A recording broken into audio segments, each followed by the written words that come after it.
Good evening. Good evening, Rabbi. How are you? Good. How are you? I'm doing all right.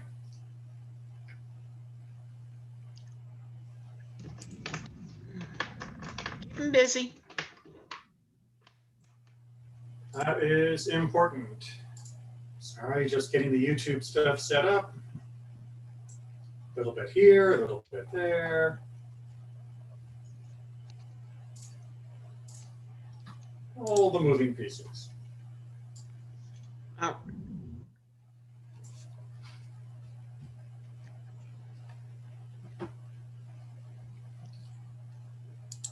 I ran late, so I am going to shut off the video so everyone doesn't have to see me trying to nibble on my carrots. If you like, that's fine.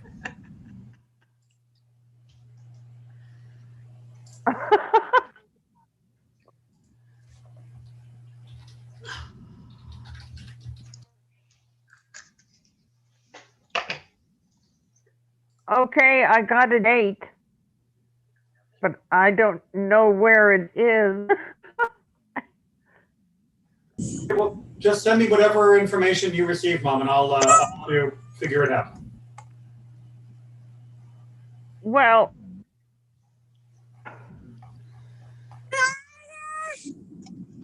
the only date I could get, which was obviously the last one, was Saturday Okay, so send it to me and I'll take a look at at it. 2 o'clock, but I don't know where it is.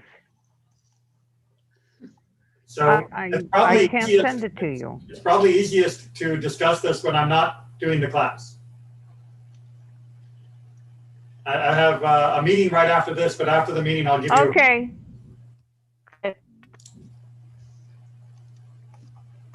Oh. All right. I think we've got our usual attendees. Let me just. Go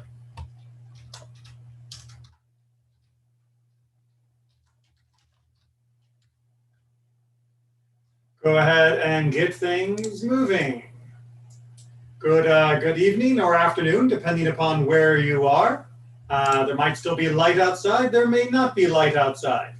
But whatever the case may be, tonight for our discussion, we are going to be looking at life cycles.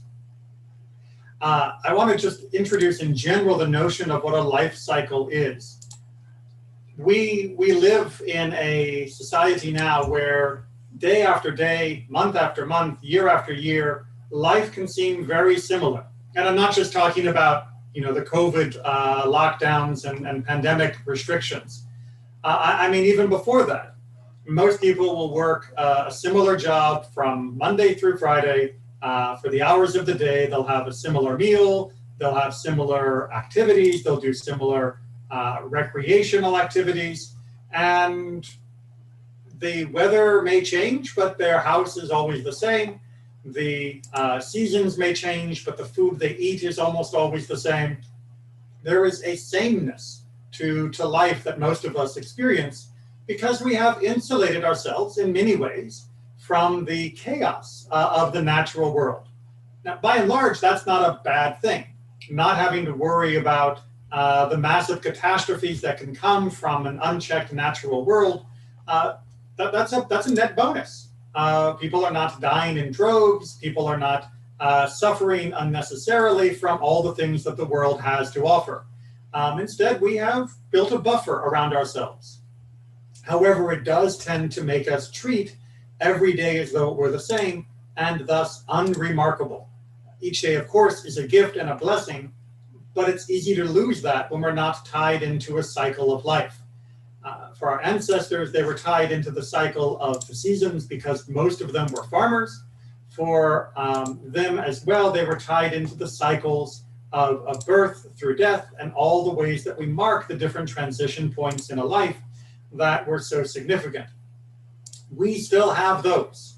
It may seem strange to be celebrating some of them these days, and indeed most of them are not celebrated as much as they used to be. Even where they have parallels in other faiths or cultures, their celebrations have diminished as well, which is a shame. As we go through, we'll talk about why each are so important, to be greeted and met with a formal ritual of acknowledgement and focusing of our mind, our spirit, our emotions around these different significant moments in a person's life. This is a bird's eye view, though. This is going to be a general overview of the different life cycle events. And if you have questions in more detail, highly recommend, like I did on our first day, Observant Life goes into much more detail. And of course, there are many other online resources as well. And there's me, meaning if you want to shoot me an email or catch me after services to have a bit of a chat on more of the details of each of these topics, just be in touch. So let's talk life cycles. So first of all, we have to understand that our tradition definitely feels that there is an order to life. What you see here is a summary that's been put together by Rambam, Maimonides, one of our favorite people, at least one of mine. This is from his Mishnah Torah and talking about just the nature of a person's life. And he says the way of a sensible person. Ahí vinimos con la llave del otro carro. I think someone came off mute accidentally. There we go. He says a person who, if they're sensible, should first select a permanent vocation. You need to have a job out of which to derive a livelihood. But you can't just expect to bump through life not knowing how you're going to make ends meet. Once you have that, then you should buy a home, have a place to live. Prior to that, of course, a person would be living with their family, that is to say, the family that raised them. And after that, get married. Now that you have both a profession, a place to live, now is the time to start a family. As it is said, for his proof from the Torah, this is the list of those that are excused from military service. Somebody who has built a new home, but not dedicated, somebody who has planted a vineyard, but not eaten from it, and somebody who has betrothed, who has gotten engaged, but has not finalized the process. All three of those are excused from the army. And Rambam is pointing out that house, vineyard, and wife, these are the three things a person needs to take care of. They need to make sure they have a place to live. They need to make sure they have a means to support themselves, represented here by the vineyard, and that they have somebody to share life with. However, he argues, a fool reverses this order by taking a wife first, by rushing to get married, and after that, if he be able, purchase a home, and then after that, in his declining years, he will turn about looking for a vocation, for a job, some way of supporting himself and his family, or be supported by charity. And he is saying that's just not the right way. You need to build a life in certain steps. Now, we're going to get to the topic of marriage at the very end of this and do a general survey of that topic. But prior to that, in our own modern world, we have seen an increase of people who have put something even before marriage as putting things out of order, which is to say, having a child. There are many people who have a baby first, then get married, then build a home or have a home or a place to live, and only then are trying to find a way to make a living. And that is simply much, much harder for how you go about it. I know sometimes things are beyond our control and things will happen that we were not necessarily planning. But when we set out to plan, we should set out with trying to make sure that we can build a life in an enduring way. Once that baby arrives, however it was brought into our life, we do have a ritual for greeting it.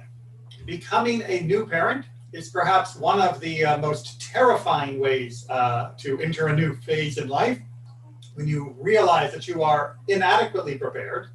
However, one of the things that we do very well in Judaism is surround birth with a set of rituals in order to try and give it a shape and to link it to our feeling of connectedness to our community and to our history. It is reminding us that there are 100 generations before us that have all also been suddenly thrust into the arms of parenthood and suddenly told, you're going to be the next link in the chain. Here it is. And they figured it out. They survived, or else we wouldn't be here. So as confusing, daunting, and exhausting as being a new parent is, having these rituals gives us a shape of belonging to a long chain of people that are able to make it through these early days, and to recognize that we are offering to our children a part in this amazing heritage that we call Judaism. So we are told to have children. It's in fact the first commandment in the entire Torah given to us, to be fruitful and multiply, from the book of Genesis. And we consider that all children are a blessing. We welcome both boys and girls into the people of Israel. There may be in some families a preference for boys or a preference for girls, but in Jewish thinking, both are wonderful, equal, and equally seen as a blessing and a treasure. Now, this welcoming for both boys and girls include common elements, such as the giving of a name, the formal declaration of a blessing. There are, however, some important differences. The most important is Brit Milah, circumcision. Circumcision, for those of you that are not familiar with the English word, circumcision is the removal of the foreskin, the extraneous piece of skin that surrounds the tip of the male body part.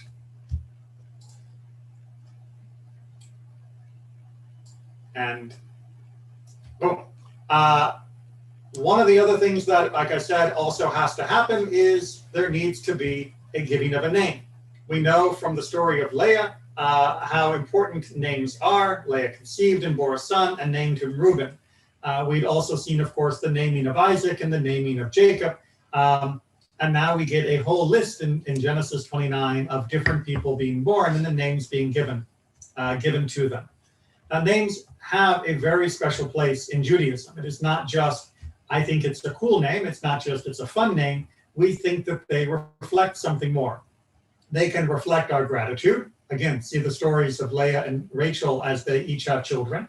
They can reflect our present, the way that Joseph will name Ephraim and Manasseh in a way that reflects his current state of mind as he lives in Egypt. They can reflect our dreams. And indeed, many of the names that the prophets give to their children are names that are meant to be aspirational for a better future. And all of them reflect our heritage. There was a structure within the naming conventions of our people where we use the child's name followed by bar or bat, which means son or daughter. And then we use the parent's name, Ploni v'Plonit. So in English, you would say that the child's name is Bob, son of Tom and Sally. And that is giving a linkage. It is giving a multi-generational name. Many of us may feel that our surnames, in my case, Neely, is a shared family name, but it doesn't specifically point to a generational link between myself and my past. It points to a clan affiliation, but it doesn't point to a family tree. Jewish names instead point to that tree, that line, that lineage, that heritage. Again, something that is bringing to the forefront, making us mindful during this time of a new child. Now, if somebody converts, you may be wondering, well, what are they going to do? Because they were not given a Hebrew name by their parents. And the choosing of a Hebrew name for somebody that has chosen to become Jewish, well, that can happen from anywhere. Many people will choose names from Tanakh. Biblical names are very popular. Many people will choose names from famous Jews throughout history. Many will choose names from somebody that has a personal connection to them, honoring a distant relative that might have been Jewish. Somebody will choose a name because it is similar to their current English name. And any other reason is also legitimate.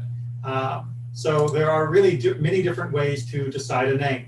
And I'm happy to talk to anybody that is looking into having a Hebrew name who is converting with me or converting with someone else. If you would like my opinion, I'll be more than happy to work with you to try and find the right name.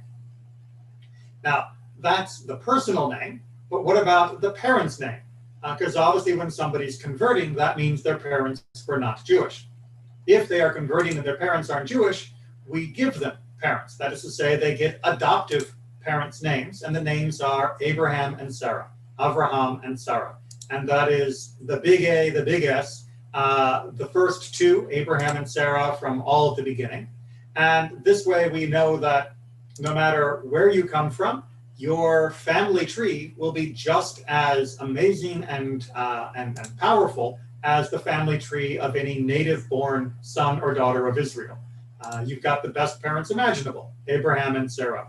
So it is really meant to be a blessing and a reassurance to those who convert. Now, Brit Milah itself, circumcision itself, is a complicated affair. As we see from Genesis 17, that throughout the generations, every male among you shall be circumcised at the age of 8 days. So it happens on the 8th day after birth, with the day of birth counting as one of the days for the count. Check with your rabbi and the moil. We'll talk about that's the person who is the specialist in circumcision to make sure the date is done correctly. And it can be done after the 8th day, but it should not be done before the 8th day. It can be done after the 8th day if there is a necessity. For example, if the child is ill. My son had to be delayed because of jaundice. I had to be delayed as well when I was an infant. So the Brit Milah can be delayed if necessary, and in fact must be delayed if necessary if the child is not 100% fit for the procedure. As trivial as it is as far as operations go, it is still something where we don't introduce any additional risk to a child that is already struggling during the early days of life. If it is Shabbat or if it is a holiday, we still do it. It is a mitzvah that supersedes all other mitzvahs except the protection of life itself. That is how important it is. Now, in modern days, it is often hard to schedule a Brit Milah on Shabbat or holidays because of how spread out everybody is. We don't all live in walking distance anymore, but technically it is still permissible for it to be done on Shabbat or a holiday. And the reason, of course, is that the Brit Milah, this circumcision, is a sign of the covenant between God and us. And this sign of the covenant, the sign of our connection to God, doesn't turn us into a Jew, meaning that if, for example, a child is born with a medical condition which would prevent them from ever being circumcised. In the ancient world, we knew about this from certain cases of hemophiliacs, but there might be other modern conditions as well that would prevent it from ever taking place. The child is still Jewish. This does not make a person Jewish. They are Jewish by virtue of being born to a Jewish mother or of converting. However, as a symbol of the covenant between us and God, there is no other symbol that is as ancient nor as enduring. It is a symbol that has, as we talked about in last week's class, often been thrown against us by anti-Semites. It has often been used as a slur and an attack by those who would try and uproot our religion. It's often been the target of laws that try to prevent the practice of Judaism as well. It has been something that we have gone to great lengths to preserve, even in the face of persecution, and something that is really integral as part of Jewish life and as this amazing symbol of how we are focused on our connection with God in every part and every aspect of our existence. Now, the ceremony itself of Brit Milah can be held in a home or another venue. Some people will do it in the synagogue. Some people will do it just in their house. That is perfectly fine as long as it's being done by a properly trained moil. Now, many doctors and pediatricians have been mostly trained to perform a circumcision. However, it is generally speaking, one, not done along with the proper prayers, blessings, and other accompanying text. And two, often done in a manner in which is more distressing to the child than allowing someone who is trained and does these by the dozens every week. So I really do recommend that you contact a properly trained moil for doing a circumcision for an infant. It'll be a better experience for everybody involved. Nothing against doctors, they do a great job. And if that's, of course, the only avenue available, I have officiated with doctors who did the actual circumcision while I did the blessings. But a properly trained moil is the right way to go if at all possible. Now, rabbi is not necessary to have, but as always, it's good to have a rabbi around just to make sure everything is going right, and also sometimes to help focus the ceremony while the mohel is doing the more hands-on aspects. Now, if you are male and you are converting, you will also need to be circumcised.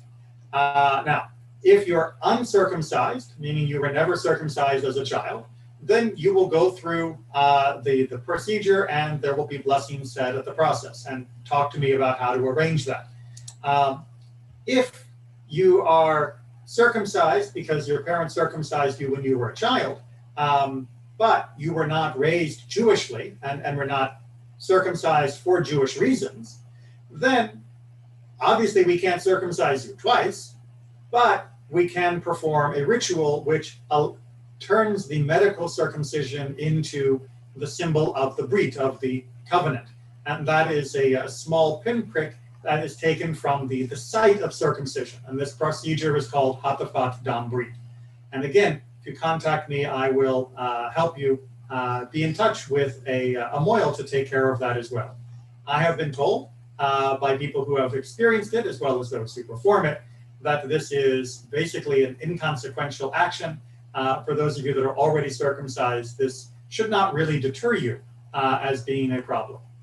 For those of you that are considering full circumcision because you were not circumcised as a child, there is a longer healing process, absolutely. But the people who have undergone it, of course, are able to resume normal life fairly quickly. Any questions on these aspects so far?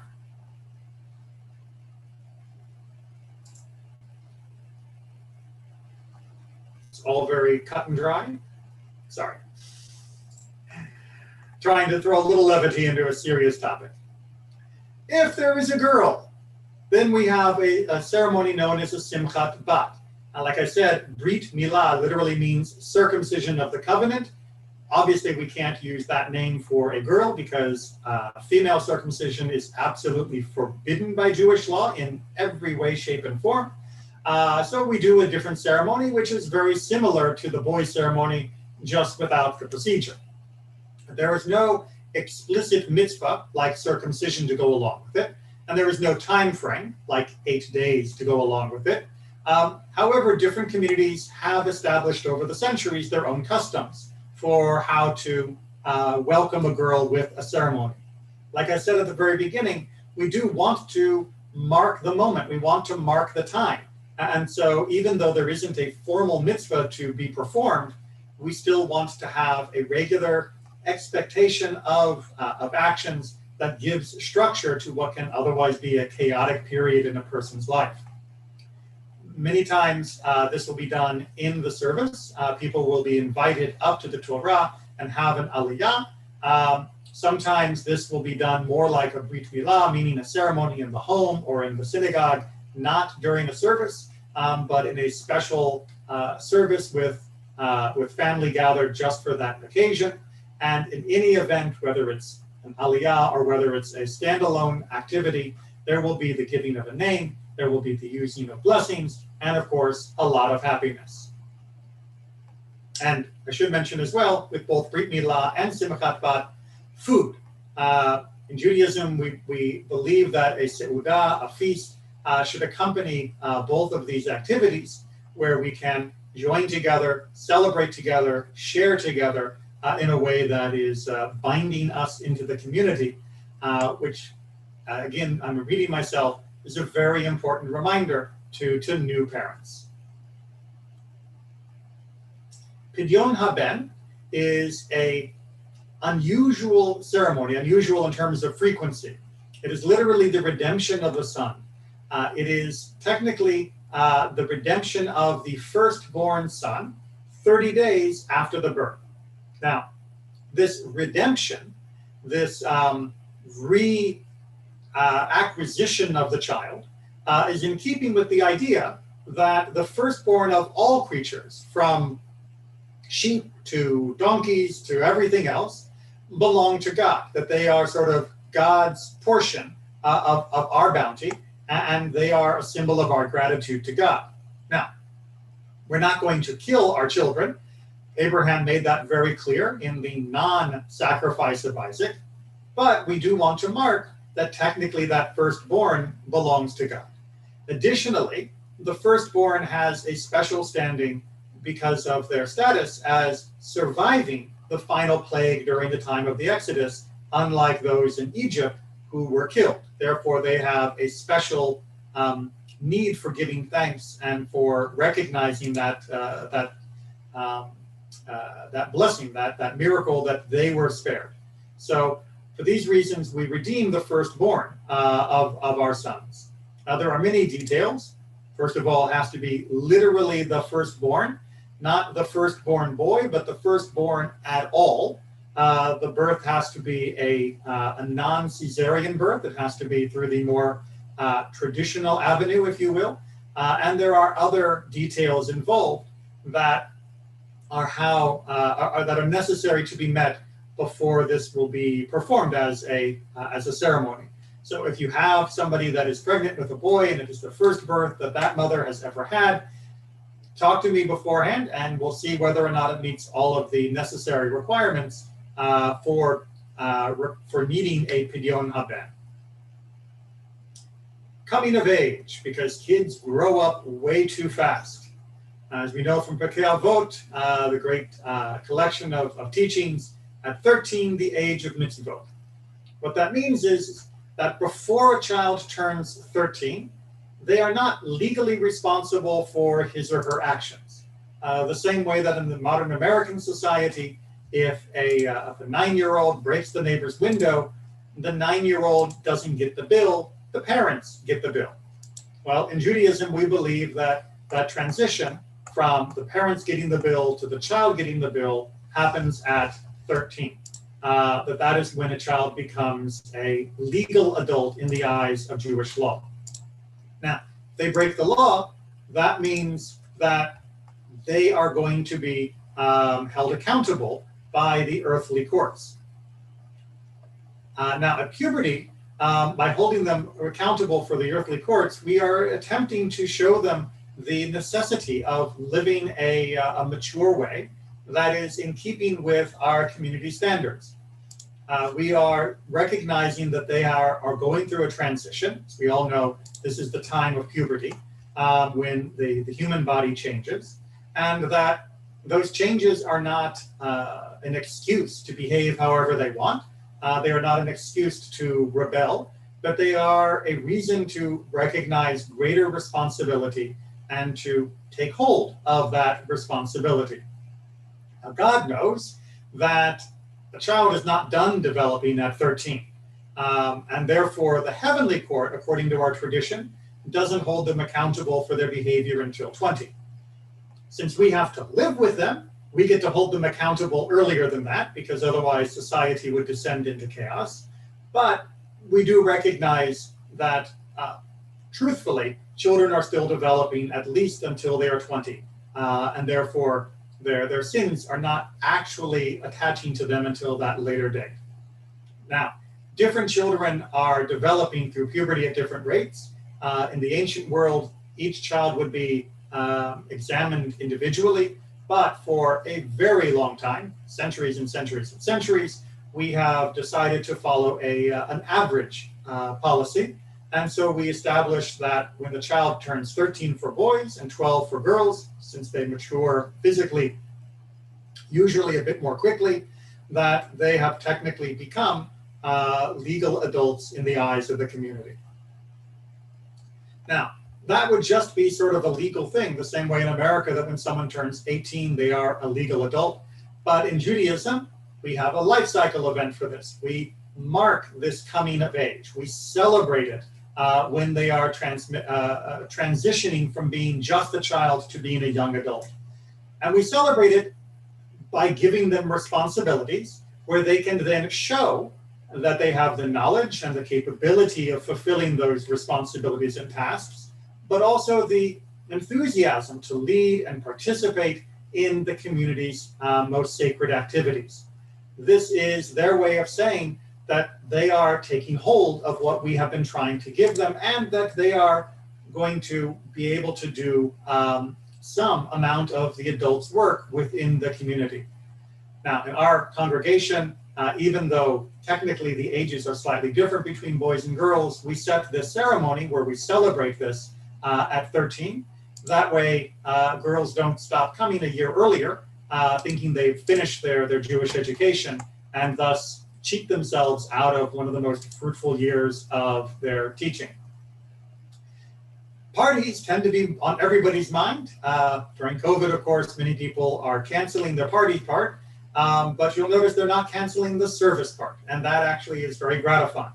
Not that parties should be canceled. As I mentioned with regards to the Brit Milah and a Simchat Bat, having a Seudah, having a feast, having a party, absolutely goes along with our mitzvah milestones. However, many people have far more lavish parties than are necessary, and often are done in a way that completely overshadow or indeed even undercut the spirit and meaning of the religious service itself. So scaling back the party to focus really on being with friends, enjoying that moment together, sharing the warmth of community, that should be the focus. It should not be an excuse for showing off how far a person can go into debt.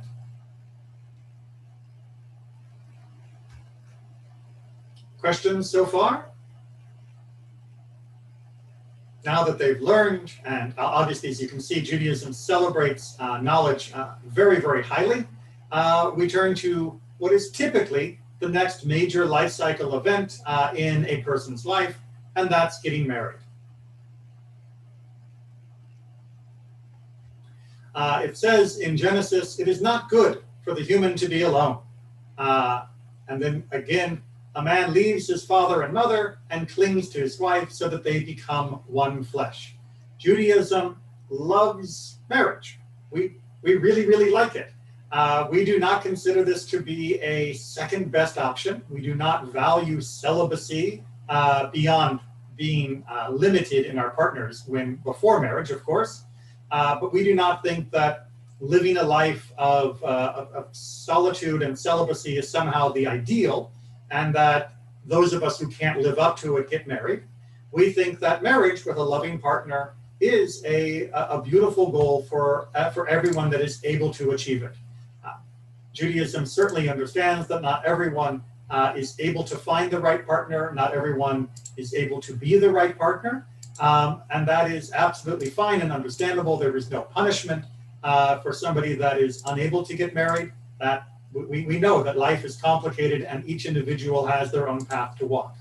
But in general, Judaism does like the bringing together of these two souls to build a home, to build a life that on average would simply not be as possible or as easy if one person was trying to do it alone.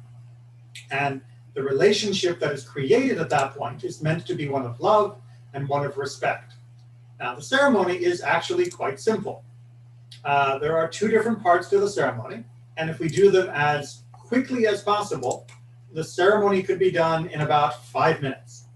We usually stretch it out to make it a little bit more lasting and to make sure the guests who arrive late still have something to participate in. But here's how it's broken down. There is the betrothal. This is known as erusin. And there are the blessings that go afterwards, called nisuin. And together, we will often refer to the ceremony as kiddushin, or sanctification. I'm going to break down each of these two pieces. Recognize that the word betrothal could also be translated as the word engagement. However, in American English, engagement is a much weaker bond than betrothal or erusin means in Jewish law. In Judaism, when a person becomes betrothed, they are basically bound to the other person almost as though they were married. I like to say they have all of the responsibilities, more or less, but none of the privileges. So if there is a problem, if someone commits adultery, if somebody decides not to go through with the rest of it, then it's adultery, and it would need a divorce to dissolve from that point. In the ancient world, these two used to be held as two separate ceremonies, often a year apart.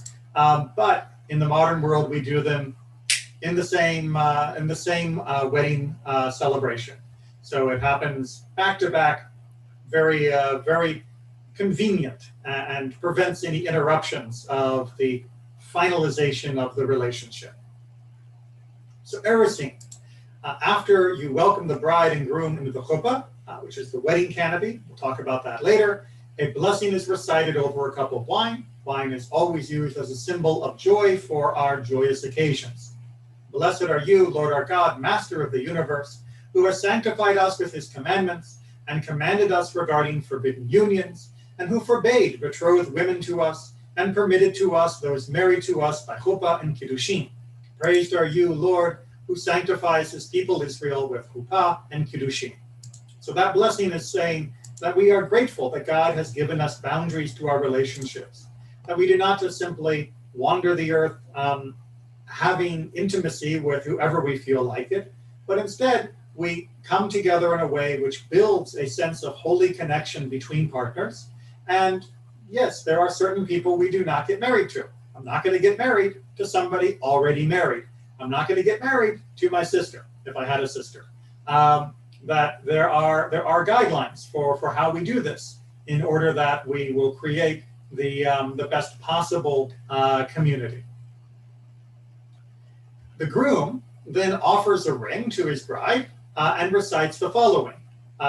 Behold, you are consecrated to me by this ring according to the laws of Moses and Israel. This is done in Hebrew with the translation as well, and prompting by the rabbi who is officiating. But technically, all of this could be done without any clergy present and simply done before witnesses. It's not recommended. Much better to make sure there is somebody there that knows how it should be done to make sure everything is done correctly. But technically, you don't need a rabbi for any of the different life cycle events we have seen so far. The bride shows her agreement, her acceptance of this proposal by accepting the ring. In most modern ceremonies, the bride also usually chooses to give a ring to the groom herself. This is not trading rings. This is he has offered to her, and she has offered completely freely of her own to him. And most will then wear those rings as a sign of that connection between them. The ketubah is then read before the second ceremony begins, which is nisuin. The focal point of this second ceremony are the Sheva Brachot, the 7 blessings. And these are 7 blessings which are chanted and sung, again, over a cup of wine, in order to bring together the full focus of what is happening at this moment in life. Again, from what I said at the very beginning, all of these life cycle events are there to help give us shape, to help focus our minds, to help us structure our spiritual connection to events that are happening that are transforming our lives. And marriage is very transformative. And as we'll see from the 7 blessings that are recited at the finale of the wedding, the way that it transforms us is considered all for good. First blessing, you are blessed, Lord our God, sovereign of the world, who created the fruit of the vine. You are blessed, Lord our God, the sovereign of the world, who created everything for his glory. We are recognizing that creation as a whole was made in a way that reflects the beauty of God. You are blessed, Lord our God, the sovereign of the world, the creator of man, of humanity, going back to Adam from the beginning of the story. So we are saying not only did God create the whole world, but we are thankful that God created the specific human being itself. I'm going into more detail. You are blessed, Lord our God, sovereign of the world, who created man in his image, in the pattern of his own likeness, and provided for the perpetuation of his kind. You are blessed, Lord, the creator of man. So this may sound redundant. We've already said thank you to God for creating humanity. Why are we saying this again? Because we are saying that in the creation of humanity, God gave humanity the power of creation. That when we were created, we were not made and then God would make the next and God would make the next. But God gave us some of God's power in blessing us with a mechanism for the continuation of our species, the continuation of our kind. And of course, that mechanism is the coming together of a man and woman to create the next generation. And like I said, Judaism thinks that is a good thing. right? Far from being a problem or a burden. This is us sharing in the process of creation with God. Number 5, let the barren city be jubilantly happy and joyful at her joyous reunion with her children. You are blessed, Lord, who makes Zion rejoice with her children. So we recognize that the union of two people is not only a cause for celebration for them or just their families, but it's a cause for celebration of all of Zion as a stand-in word for the entirety of the Jewish people. That this is something that brings gladness to all of us. And marriage as well, we should remind the bride and groom, it's not just about them, that they are part of a much larger community, indeed part of a larger world. Let the loving couple be very happy, just as you made your creation happy in the Garden of Eden so long ago. You are blessed, Lord, who makes the bridegroom and the bride happy. Recognizing here in the way that the grammar works, that each, the bride and the bridegroom, are going to feel their joys at this moment, and they will be as though they were back at the beginning of creation with the world stretching out in front of them, full of promise and full of happiness. And then the final blessing, which is the longest. You are blessed, Lord our God, sovereign of the world, who created joy and celebration, bridegroom and bride, rejoicing, jubilation, pleasure and delight, love and brotherhood, peace and friendship. Judaism recognizes that all of those are created elements of the world. None of them needed to exist. God could have made the entire world with the sun, the moon, and the stars, and gravity and everything else that is in it, and not have made a mechanism that would ever allow any creature to feel love, to feel delight, to feel companionship, to feel any of the things mentioned in this list. And because those do exist, we are giving special thanks for them. May there soon be heard, Lord our God, in the cities of Judea and in the streets of Jerusalem, the sound of joy and the sound of celebration, the voice of a bridegroom and the voice of a bride, the happy shouting of bridegrooms from their weddings and young men from their feasts of song.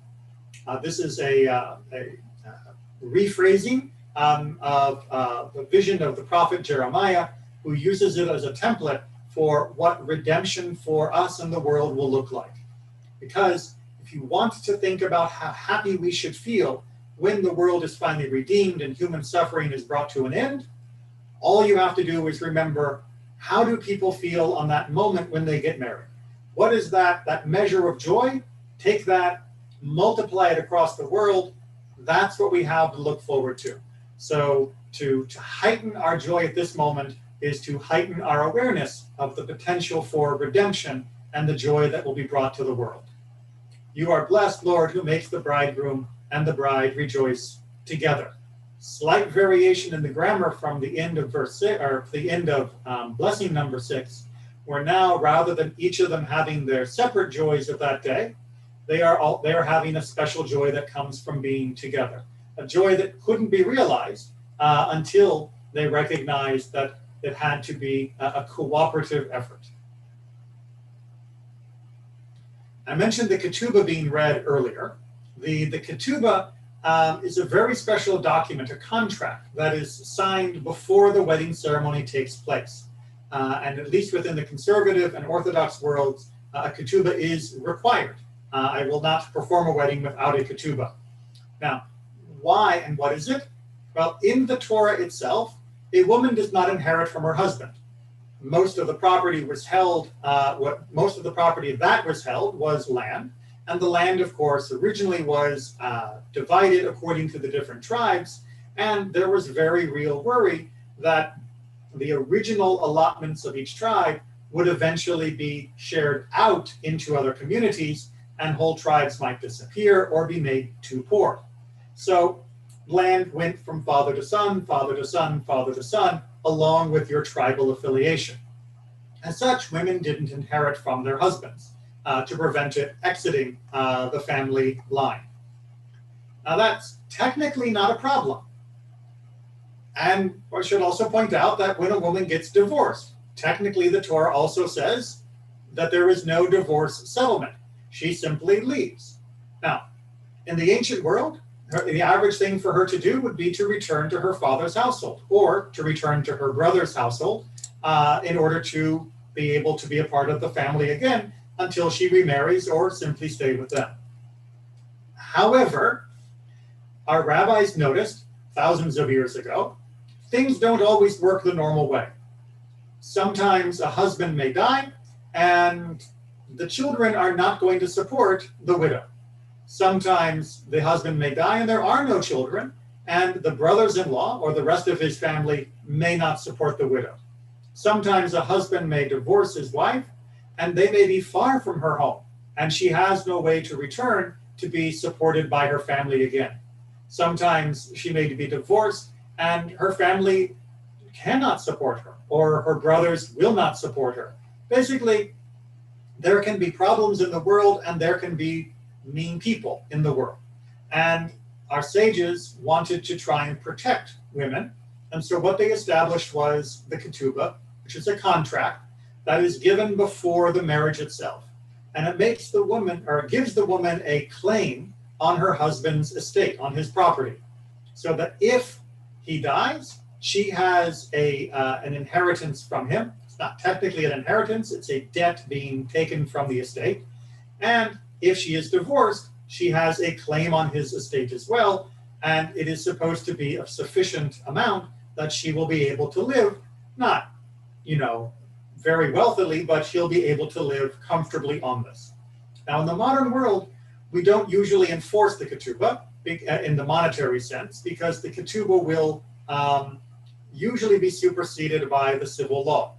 Most women in the modern world do inherit from their husband. Most women in the modern world are able to either provide for themselves or be able to seek support through the courts if they are divorced from their husband and cannot provide for themselves. So we recognize that the main issues that created the ketubah are not usually relevant in the modern world. Why continue it? Well, because it provides a very important focus before the marriage ceremony itself, which is to say, all of your love and all of your good intentions, those are amazing and wonderful and a vital part of a good relationship. But so is proper planning. So is taking care of all the different situations that might crop up that could put one of the members of this relationship at real risk of being vulnerable, should there either be a change of heart leading to a divorce, or should there be a change of circumstance from a death. That there needs to also be a focus on the practical steps being taken by both partners to make sure that their good intentions and love will lead to good outcomes and a long relationship together, or at the very least, proper behavior and protection should things change. And that may sound a little bit depressing. It may sound a little bit, like a bit of a downer, killjoy, but it is an essential part of how Judaism takes the fiery passion of people who are about to get married and say, yes, great to have the passion, put it to work. And make sure that you can now sustain it. And of course, one would go beyond just the ketubah and put that passion into the work of building a good relationship that endured long past the wedding ceremony itself.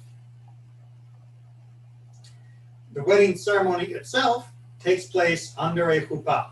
As you can see from this picture, it is a canopy. It's usually some sort of blanket or tablecloth, as I used in my wedding, which we still use for Shabbat or special events, or sometimes it is a talit as well. And the wedding canopy symbolizes the space of halakha, the shape of the Jewish world. It was often an important way of reminding us that even when we were in foreign countries and even when we were in persecuted situations, in this small space, Jewish law was chief. It also symbolizes the home that the couple are building, that they are sharing this space that they are building together with their marriage. It is also a reminder, more literally from the word, of the bridal room that the company would adjourn to after their wedding ceremony. After the time that they would spend with their friends and families, they would go to the bridal suite, if you will, in modern English, in order to consummate the relationship. Obviously, that's not happening under a modern chuppah, but it is still a reminder of the intimate bond that is being formed between the people that are sharing that space. we do still have our couples spend some private time immediately after the ceremony, what we call yichud, and they will step apart right after the ceremony, go to a private room, wherever the venue may be, and just enjoy being husband and wife for those minutes before they have to go to cocktail hours or the photographer photos or to the receiving line or all of the other rigmarole that goes along with getting married in our modern ceremony. Judaism is not a big fan of eloping. We don't want people to avoid having their family and the community involved, but we do also want to make sure that bride and groom have a chance to be husband and wife before they are thrown together into the hurly-burly of a full wedding reception. I know it's been a bit of a shame in the modern times because of COVID. For almost a year now, many of these ceremonies have been put on hold, many of the receptions, but weddings continue, and I'm sure we will be able to get together and celebrate more fully and with joy very soon. Now, there's one life cycle you may have noticed I have not included. I guess I should pause. If anybody has any questions about weddings, I'll be happy to answer them now.